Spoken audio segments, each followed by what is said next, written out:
Hi everyone, and welcome to the Knits and Tales podcast. My name is Amy. I live in Henderson, Kentucky. Blah blah blah. This is starting out great already, isn't it? I live in Henderson, Kentucky with my family, which consists of my 4 children, a Dawn, 2 cats, and a dog. I'm hoping I'm going to get better at this whole intro thing. I think this is my 10th episode. Kind of lost track. I haven't been doing very good at podcasting. I haven't really been doing good at knitting, but I'm back at it. I am no longer working outside of the home, so I've had more time for knitting. And so I really want to get back into podcasting because I enjoy it and I love talking to you all. And so hopefully I'm going to be doing it every 2 weeks. If you can hear something in the background, that would be a Sam because Dad's got him, like always. And here I am in my room. If you see this little ratty corner here, excuse that. My dad was a huge Chiefs fan, and one of my favorite things in the whole wide world is his Chiefs flag, and it's hanging in our room. And it's a little worse for wear. I tried to get it out of the screen, but I don't think it's gonna stay there. So that's what that little thing is. Anyway, hi. It is October. I wish it was October. I want it to be October. October is my favorite month of the year. I'm so glad that I have had a child born in October. But it is sadly August 30th of 2022. Happy birthday, Mom. It's my mama's birthday. She's an age. I'm not gonna tell her her age. Tell you her age. Man, I cannot talk. I will hopefully be able to get this edited this time. Last time I could not figure out the new editing app that I got, and I was very, very impatient and wanted to get it out there because I was frustrated with the whole situation. So I will be doing some editing today. I've even got show notes. Who am I? This is a new me. We're gonna try and do this all professionally. Oh, there's a Sam at the door. Like I said, we'll try and get through this without an interruption from Sam, but I don't know if that's going to happen. So let's just go ahead and get started. I should probably put that in. I lit my candle. So I had a lighter in my hand. You can find me on Ravelry as Knits and Tales. You can find me on Instagram as Knits and Tales. I'm more active on my personal account, and I will link that below. I'm trying to get more active on the Knits and Tales account, though. I'm trying to be more active on all social medias when it comes to my knitting. Okay, so let's get on with finished objects. I have 2 finished objects. Two finished objects, and then I have 2 hose. The first finished object has been worn, and I'm going to, after I show them, I'm going to have to pause and give them back because as soon as I gave them to him, he has had them on his feet ever since. So let me get my notes here. Look at me, look at me. Okay, so this, I guess I didn't really even have to look at it, is little Sammy socks. They look super cute on him. I have some pictures of them on his feet, and I will try and put it in here somewhere. Right here. Now let's hope I actually did. I used the Rose City Rollers little pattern, but instead of doing the rolled cuff, I just did 10 rows of a 2x2 rib, 10 rows in the leg, heel flap and gusset, and then 23 row foot. And the toe in the pattern is actually really, really nice because it's got some decreases at the top, so it fits little toes better, and so I really like that. I will probably make him some more. I think I used a total of like 26 grams, so it was just a little tiny baby bit. But yeah, super, super cute, super fast. I got them done in like a day. I think they took about 5 hours a piece. One in one day, one in the other. I didn't get the whole pair done in one day, but Yeah, super cute. I used some Felici, cannot remember the colorway because I'm really bad when I get my Felici and I pull it out. I don't like the ball bands, so I take them off. I have to get better at that. So now that I have shown you, I'm going to go ahead and pause this. I'm going to go give them back to him, and then maybe he'll leave me alone so I can finish the podcast. I am back, and he is happy. I'm drinking Monster today. Okay, and my second finished objects. Sorry for the reaching. My second finished objects are some Magic Heel socks by the Autumn Acorn. And another Felici colorway that I threw away. I promise I will get better about it. I think it's Race Car, possibly. But these are some ginormous socks. They are huge. They took me a week to finish. I did them on 9-inch ChiaoGoo 2.25. They are a 68. I normally do 64, but it's a 68 stitch Magic Heel sock. There's 70 rows in the foot, 60 rows in the heel, and then 70, here, let me look, 70 row foot, 60 row heel, 70 row leg, and a 20 row cuff. So these things are ginormous, and they are a gift. So those are those. They took forever, but it was really, it didn't take forever because I got them done in a week, but it was one of those I wanted to get them done. I needed to get them done, so I just worked on them more than I normally would have. With this color, I've tried to make myself a pair of socks, Dawn a pair of socks, and I just didn't like them for some reason. But then as soon as I started working them up, I really fell in love with them. So I'm kind of sad. This would have been perfect Halloween socks. If you can't tell, I'm all about Halloween right now. Halloween, Halloween, Halloween, October, anything fall. I'm so sick of this heat. People that have watched for more than just today's episode know that I moved to Henderson, Kentucky from Washington State at the end of March this year, and going from somewhere where like there's no humidity, I'm in the desert, dry, to you feel like you take a shower, you take a shower, you walk outside, and you still feel like you're in the bathroom because it's so humid. It's definitely something to get used to. My skin is much better. My skin is really, really soft, but yeah, I'm not quite used to the heat and humidity yet. Hopefully by next summer I'll be a little more used to it. Anyway, so these are my Magic Heel by Autumn Acorns. It's a really, really fun pattern. It is a paid for pattern, and what I'm going to do is I'm going to link my project page. I've actually been a lot better at doing my project pages, so I'm going to go ahead and link my project page, and then you can see all my FOs and whips in there. So those are those. So I had 2 finished objects, 2 pairs of socks, one ginormous, one little for Sammy. Now for my works in progress. I do have more than this, but this is what I've been working on the last week. Well, since the last podcast. I do have a shawl. It's kind of in hibernation. I fell in love with it, wanted to do it, cast it on, and then just kind of really was in the mood for socks. So I started my Halloween socks. This is again the Magic Heel. I was having an issue with, I had started two pairs of socks. I got to the heel and I was just done. I didn't want to do the heel, so like I cast another sock on because I didn't want to do the heel, and that just didn't make any sense.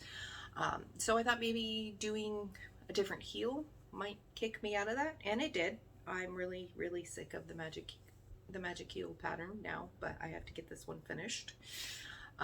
So this is one. The yarn is from a sock blank that I got off a D-Stash on Etsy. It didn't have a wrapper or anything, but I love it. I love how it knit up. It was fun to, be knitting with orange, and then all of a sudden I start getting this gray color, and then black, and then getting into the white and fading into the orange.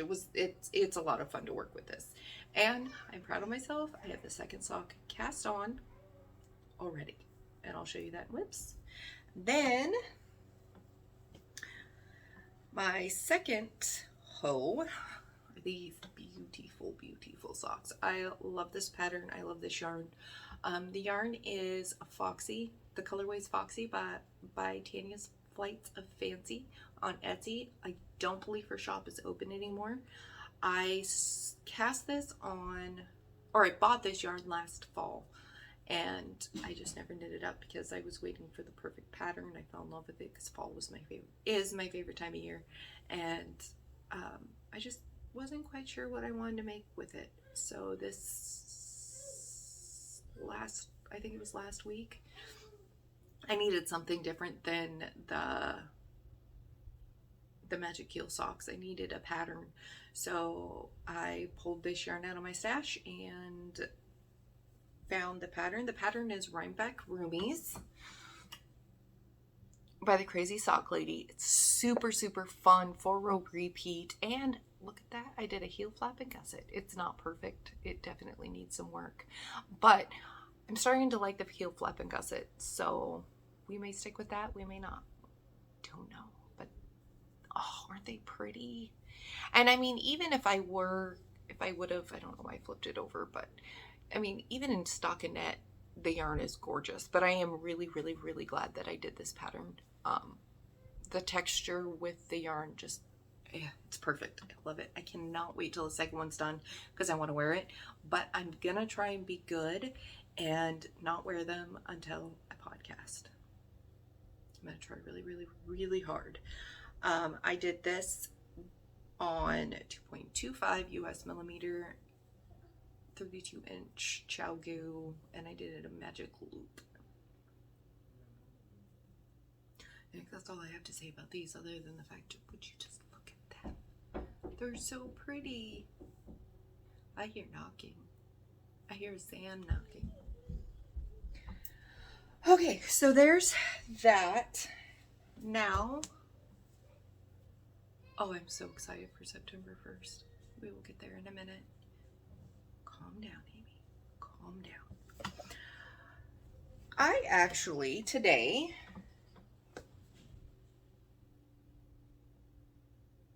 was going to move on to whips, and one of my big whips is not here. Excuse me.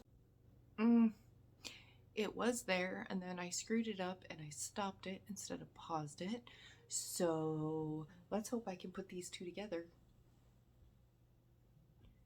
If not, I'll have Dawn help me. Okay, so since we are talking about whips, well, hose, it's not a big secret that two of my whips are, these are my Magic Heel socks. I'm doing them toe up. I've really decided I enjoy toe up, but I also like cuff down. I can't decide which one I like the best. Why am I knitting on this? Because I can't help it. Okay, so that's my Magic Heel socks. You just saw them. It's in a bag I got off Etsy. It's a little Halloween bag. I love this bag. I don't know where I got it. I got it on Etsy last year. I looked in my purchases to figure out where I bought it and what shop I bought it out of, but it wasn't in there, so I don't know. And then my other whip is my Rhinebeck Roomies. I had that cast on, barely. Just got a little itty bitty cuff. Again, I'm doing this magic loop at 2.25 on ChiaoGoo needles. Excuse me. And this is the yarn balled up. It's so pretty. I'm kind of hoping that I'm going to have enough left of this to do either a coaster or a wine, my wine cozy, which I'm still working on that pattern and hopefully it will be out soon. And then this is just another bag I got off of Etsy last year. I actually bought it. This is the way it's supposed to go, with the houndstooth on the outside. But when I saw the inside fabric, I decided that it was going to be a reversible bag, and now it's a fall bag. My other WIP that has been active is something I haven't worked on in forever. I actually casted it on in January. I cast it on January 1st. It was my New Year's Day cast on. So if that tells you how long I've been working on this. And honestly, I got the sleeves done in like 2 or 3 days. So I have my sleeves done. There's one, the other one fell to the floor. They're both the same, trust me. And I'm doing the antler pullover by Tin Can Knits. The yarn I'm using is Wool of the Andes in worsted weight, the colorway Claret Heather. And I'm not a big purple person, but there's just something about this color that is just, I love it. And I thought it would go perfect for this pattern because it's heathered and it's such a rustic looking. It's got I don't have my pattern because it's on my phone, but it's a cabled, it's got the antler cables on the yoke. It's so pretty. I can't wait to get it done. I don't know why I put it down. I put it down, well, yeah, I do, because it's a big project and I'm not known for finishing large projects unless it's in crochet, but I'm trying really hard. I have discovered through the magic of math that I will be done with this, because I have to do, it's bottom up, and so I have to do 10 inches, or 10 inches, I wish it was 10 inches. I have to do 20 inches before I start the cables. So I have about, I think I have about 10 inches to go before I start the cables. It's so pretty. And I've actually lost weight since I did the measurements for this. So I'm hoping that it's still gonna look okay. I was hoping that it would be a more fitted sweater. Oh, it's so cold. I say that as I was complaining about the heat. It is hot outside, but I live with a Canadian and our house is set at 66 pretty much year round. 66 in the middle of summer, fall, anything until like 70, it's 68. That's how Sam likes it. Sam gets really, really hot very quickly. That's what Dawn likes. And I prefer it cold because then I can pretend that it's, you know, fall or winter, or I don't know. I'd rather be cold in my house and put a sweater on or a cardigan than be dying. So I may look like it is chilly outside. It is absolutely not chilly outside. When I woke up this morning, it was 86, feels like 92 with 100% humidity. Yeah, disgusting. I cannot not wait. Oh, I cannot wait for it to be done. Anyway, so through the magic of math, I have discovered it's going to take me about 10 hours to get to the cable. I have decided that I'm going to knit on it when I want to, but I'm going to try and at least get 5 rows done a day. I got 10 done today, which kind of shocked me. I picked it up and I'm like, okay, well, I'm going to work on this until about 9. And then 9 o'clock rolled around. I'm like, yeah, I'm enjoying it. I'll work on it till 10. And then I ended up working on it till about 11. So I think I got 10 rows done. I got a cute little stitch marker here from the Whimsical You. And so I think I'm gonna keep that right there. I will put another one in right here to, hold on. I'm gonna pop this right in here right now so that I can show you what I've gotten done. on my next podcast. See, there we go. See, okay. So this is basically just going to be for me. I obviously use it as a progress keeper, and I normally have two going, one for where I started and then one where I ended, and then I'll move the bottom one up just so I can see how far I got since the last time I worked on it.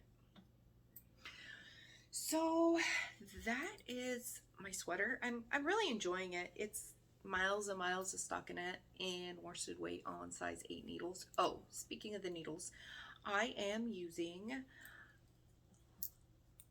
my Knit Pick Zings. Is it Knit Picks or Knitter's Pride? I can never remember. I think it's not Knit Picks. It's Knitter's Pride Zings. I love these needles. They're not as sharp as I normally like, but they are really soft and smooth. I'm using size 8, and I love the color. So that's what I'm, hopefully, my goal is to get it done by October. There is a sweater whip knit along on Instagram going on. I cannot remember for the life of me who is hosting it. I will put it in the down bar, which I'm actually going to start doing, I promise. So that it's basically, if you have a sweater whip, let's get it done before the cold weather hits so we can actually wear it, which was kind of the kick that I needed. I actually tagged Amber, my friend Amber, in it because she's been working on, I keep wanting to say String of Lights, but that's the sock pattern. Maybe it is the String of Lights. I can't remember. I'll look for it. She's working on one of Hohi's cabled cardigans. Oh my god, it's gorgeous. But she started at the same time I started this one. We started it for the Crazy Sock Ladies cable cow, and well, neither one of us finished. So we're hoping, maybe that'll kick us in the rear. But it looks like I'm gonna have a lot of knitting to do here soon. There's some cows that I am participating in that I'm so excited for. And I guess we can move on to that. Okay, so I'm having a little bit of issues. I keep looking down because I'm looking down at this little bag.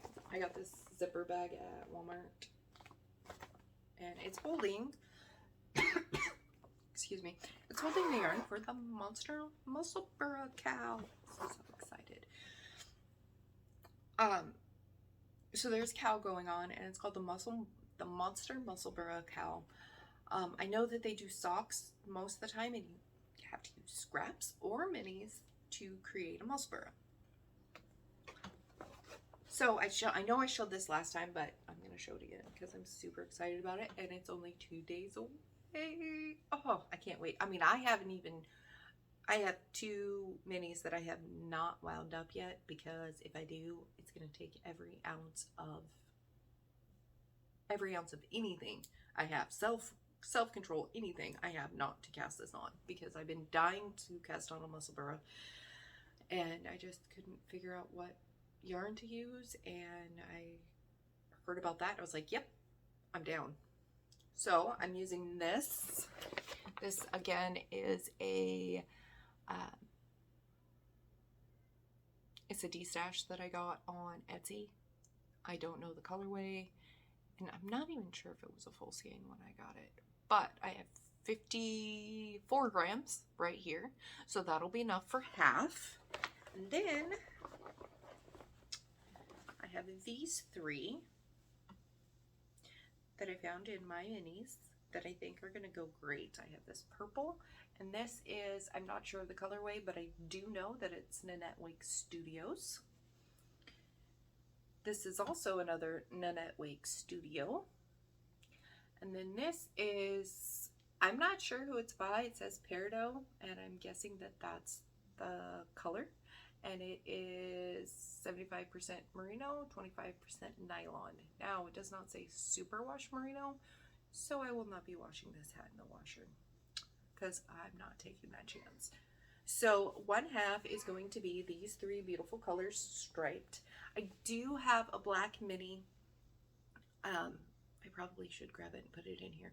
I do have a black mini, and I'm thinking about doing the purple, either doing a small, like 1 or 2 row stripe of black in between these 3, or if I'm just gonna add a stripe of black, like do purple, black, green, orange, purple, I'm not sure how I'm gonna stripe it, but I know I'm gonna add black in.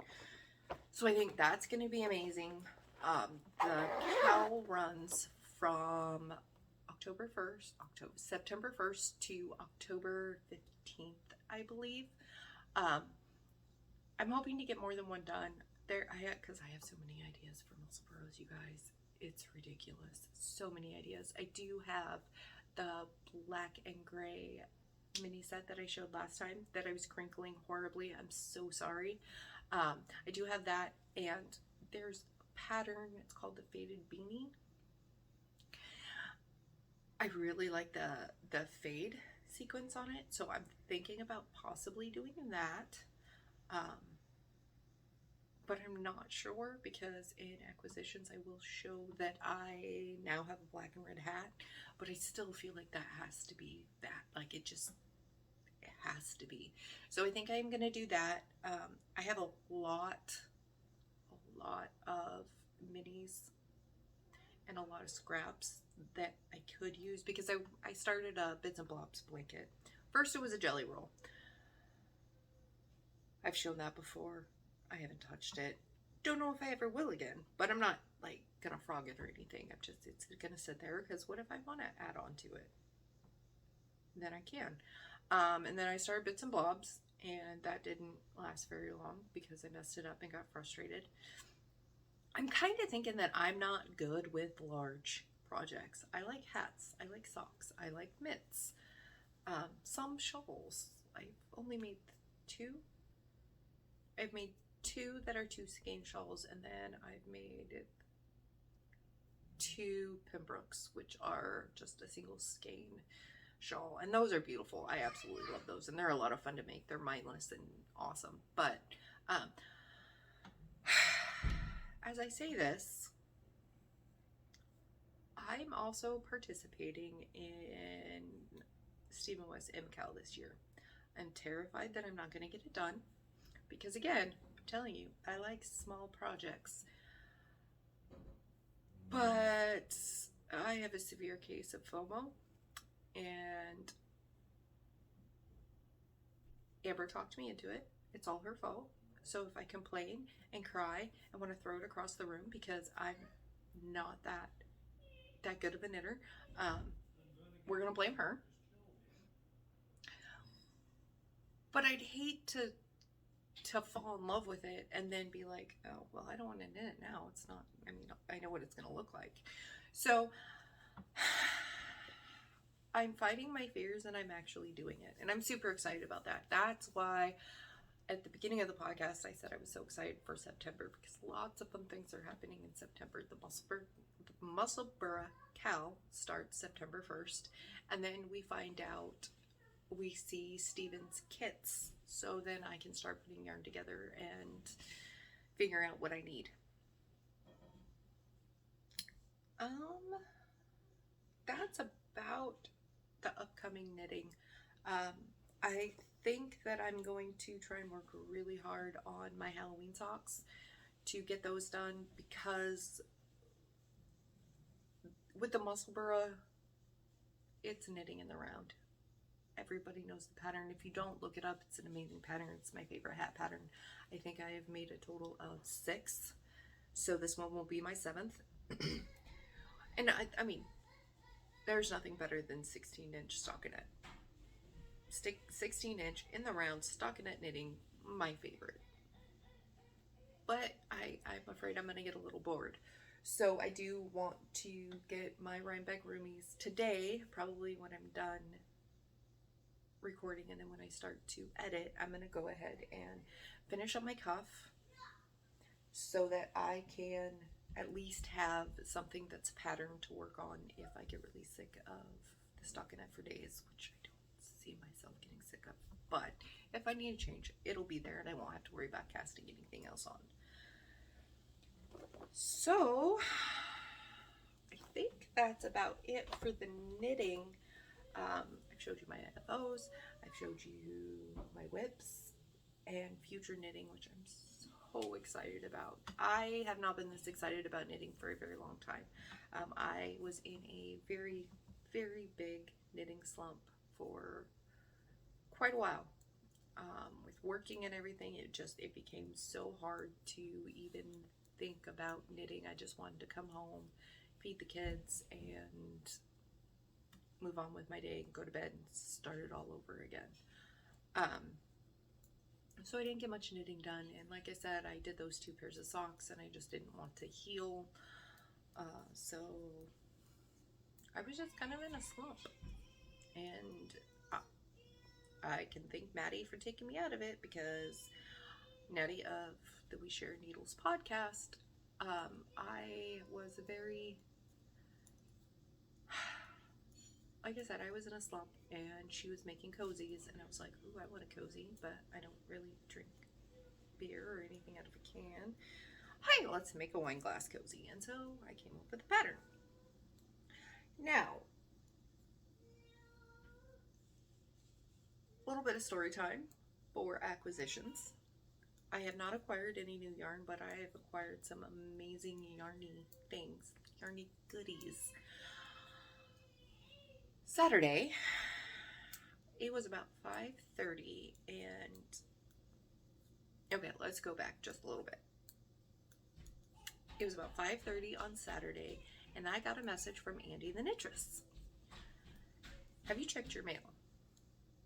No, I haven't checked my mail. I didn't expect anything. I wasn't expecting anything, so I didn't check it. I said, no, why should I? She goes, you might want to. I was like, oh, okay. I'll go check my mail. So I gave my daughter the keys, and I said, Katie, can you run down? She comes up, and she's got this package, this teal package, and I'm like, okay. Did not order anything, and as far as I know, she didn't have my address, so I was a little bit confused until I opened the package, and let me tell you what, I cried. Not gonna lie, I totally cried. She had posted a hat, and it was made from Happy Halloweeny by Pretty Twisted Yarns, and I fell head over heels in love with this hat. It was the most beautiful hat I've ever seen. I wanted it. Then I found out she cranked it, and I was heartbroken, and I was trying to decide how much of a masochist I was, because she did tell me I could kind of recreate it as close to machine knitting with hand knitting if I used, I think she said, a US 2 and a 1x1 rib throughout. Oh, I'm not good. I do not like 1x1 rib and for that long, but I wanted it so bad. So I opened the package.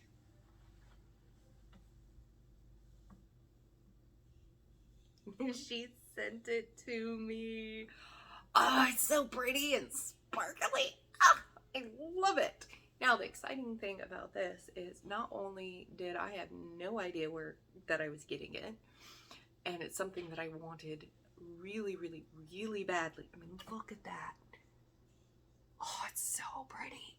I wanted it really, really, really badly. But Amber also sent me the actual skein yarn. So I have a skein yarn that will match. So I'm thinking, I mean, how freaking cute is that? Oh, I love it. I love it so much. I'm so excited. I was floored. And so I'm going to try and maybe make some socks. And if I find some minis, I can maybe make some mitts to go with.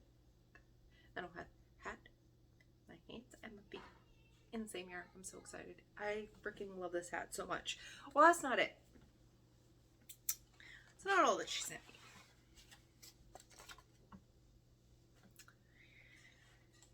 Now you may be wondering how she got my address. She, sneaky little lady that she is, messaged Amber and asked her if she would mind giving her my address. Well, Amber normally wouldn't, but she knows that I participate in Get Your Yarn Wishes Granted, and she thought that surprising me would be amazing. And it was. But not only that, didn't only get this beauty, I got Take Life One Stitch at a Time sticker. And the Cranky Knitress sticker. And so, much to Dawn's dismay, me having 2 Knitty stickers means I have to get a new cup so I can put them on my cup. Yep. Hold please.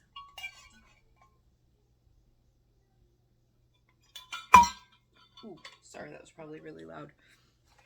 And then I got a cool little pin that is gonna go in my sweater bag.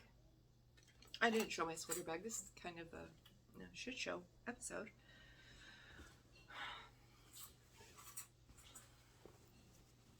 Now Kennedy has tried to steal this bag from me. Kennedy's my 17, almost 18-year-old, and I told her, no, you can't, because my bestest friend Amber made it for me.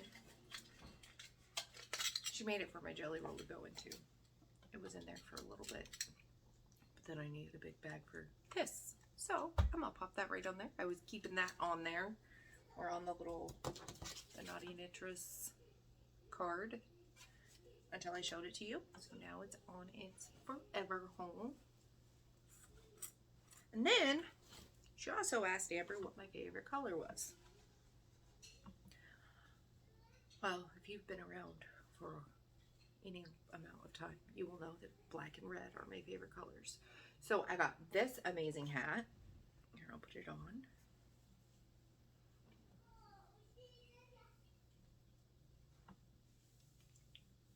And I hope the sound,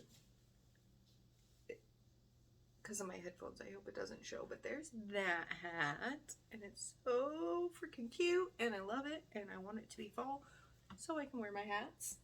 And not just these, I have other ones, but these are like going to be #1 top priority. Now, she didn't stop there. I got a wall sock. I'm so excited. It is I don't have a cake right now, but you just put your cake in there. I'm sure everybody's seen them. Freaking amazing. I loved it. And you guys, I got socks. They're so freaking cute. I'm so excited. Now that I showed them to you guys, I can put them on my feet and I can wear them. But she cranked me some socks. I need to ask her what yarn this is because it's amazing. And it's a triple rolled brim. See, there's that roll, and that roll. Oh my gosh, you guys, I love them. I love them so much. I'm so excited. So, needless to say, Amber and Andy totally shocked me. Knocked it out of the park, Andy. I mean, you couldn't have picked better yarn or better things to send. And I'm so thankful. Thank you so very much, because I love them so much. I don't know if I, said that I love them, but I do. I love them a lot. Okay, so that's it for acquisitions, and I was so, excuse me, my feet are cold and I can finally wear them. And the reason I'm putting these on right now instead of waiting is because we're going to have story time today. It's not going to be a tremendously long story time, because, I mean, I did a lot of research for this, and I did a lot of research for it, but not lately. It's something that I've researched quite a bit, and because I'm Knits and Tales, I decided I should probably add some story time into it. My original plan was to have people send me their stories and come up with stories on my own, but only stories that I felt comfortable enough telling, like personal stories that I felt comfortable enough telling, were my own stories. And who wants to sit here and listen to me talk on and on about my life? So I decided to take another one of my loves, which is history, and knitting, and combine them. No, I'm not going to tell you about the history of knitting. I am going to tell you some cool things about knitting and history. I don't know if you guys know, but knitting has been used for espionage since the Revolutionary War.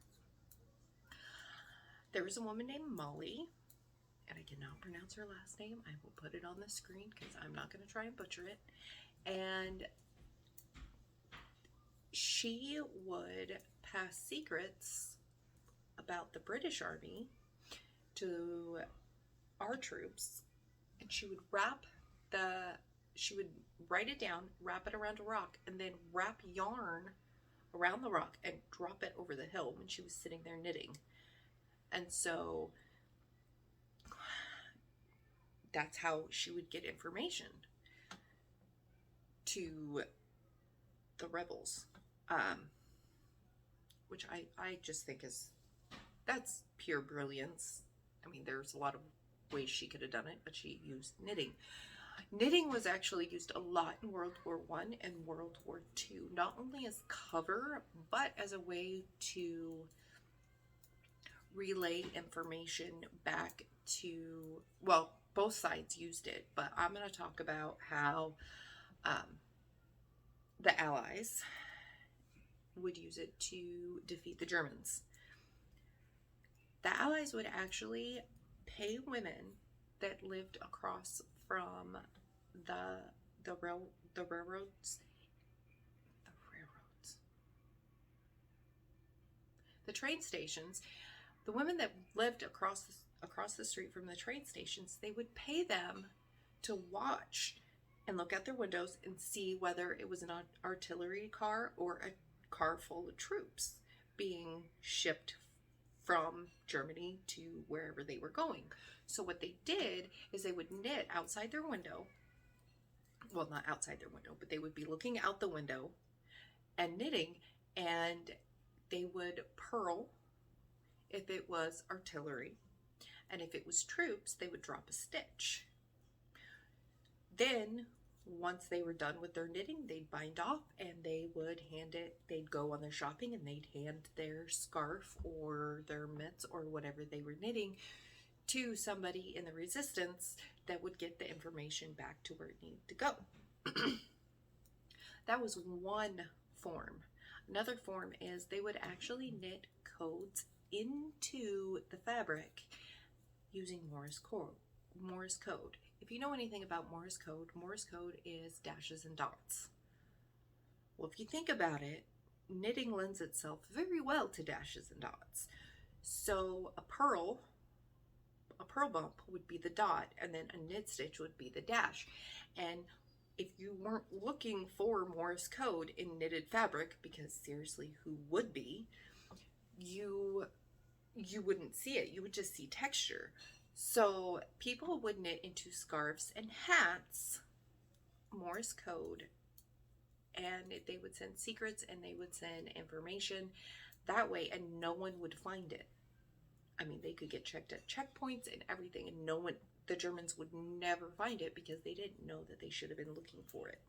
In fact, in World War II, I believe possibly in World War I, but like I said, I haven't done the research quite yet. And if you want me to, I can do a lot more research because I will anyway.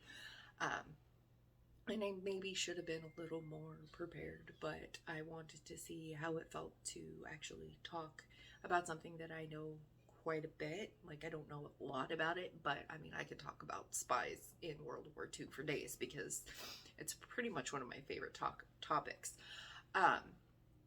So I can do more research if you are interested, but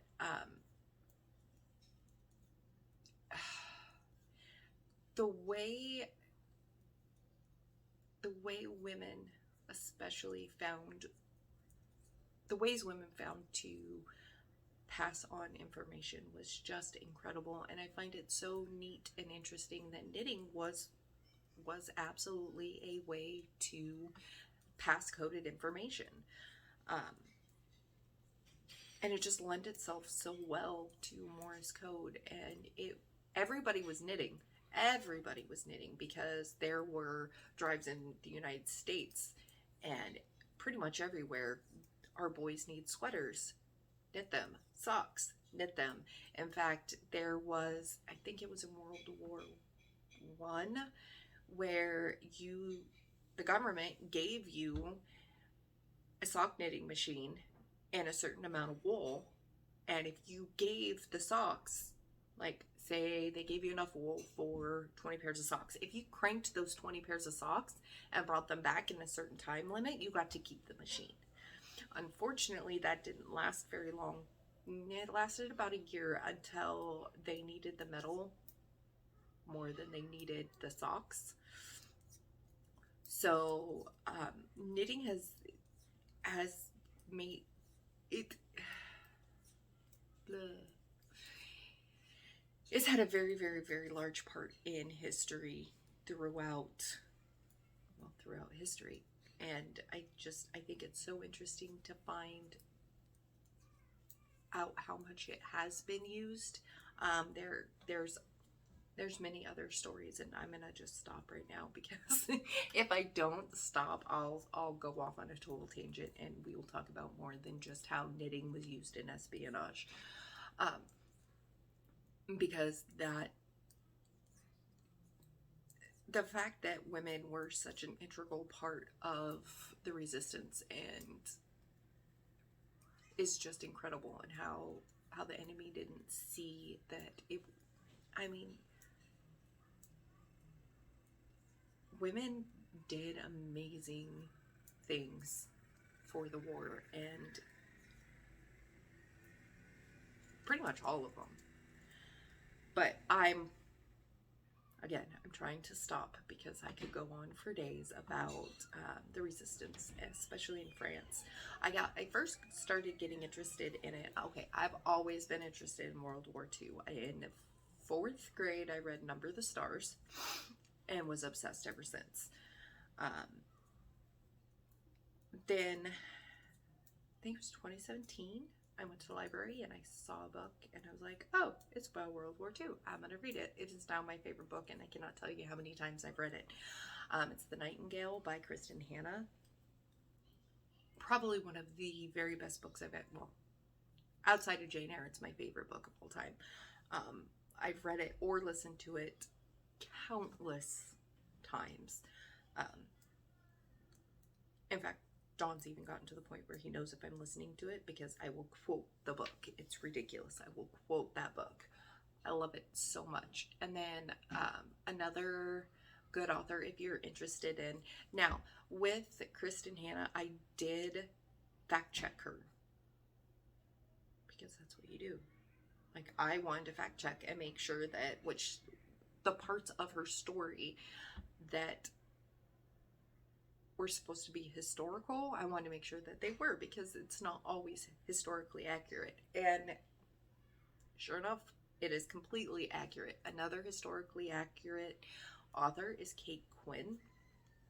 I have read, the first book of hers I read was The Alice Code, and The Alice Code is actually about a female spy in World War I, and a woman from the US looking for her French cousin after World War II. That's an amazing book. Another one that I've read and listened to many, many times. Another one of her books is The Huntress. That was an amazing book. Rose Code, that was an amazing book. And she just came out with Diamond Eye. I have not got my hands on that yet. I was able to listen to the sample. But I can't wait to finish that book, because that book is, it's just amazing. It's such a good story. And that's the thing with her books, the Kate Quinn books, they grab you. It's a story that within the first 2 chapters, because most of her books are told from different people's points of view. And it's very interesting how she weaves the story. You may not understand why you're hearing about this person's story, but then you realize that you're hearing about this person's story because later on in the book, it's going to intertwine. And it's incredible. incredible. The way she writes is just absolutely incredible, and she brings the characters to life. And oh, oh, again, I better stop or I'll tell you the synopsis of every single book, and then I'll want to go read them. And I can't read them right now because I have to edit.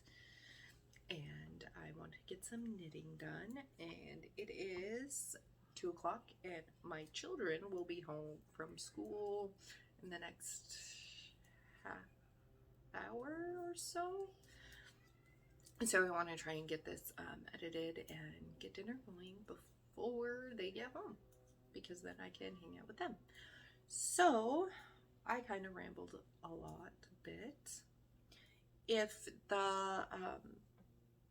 If you have anything that you would like to hear when it comes to story time, I promise I will do better at the research and I will actually make notes. But like I said, I just wanted to see how it felt to tell a story or tell you guys about something that I may not know super well, like names and dates. I mean, I can give you dates of the war and stuff, but just kind of touch on a subject and see how it feels to talk about it in front of a camera. So if that's something you find interesting, please let me know. If there's anything else that you would like me to dig deeper into or something to look into further, please let me know. You can email me or leave me a comment down below.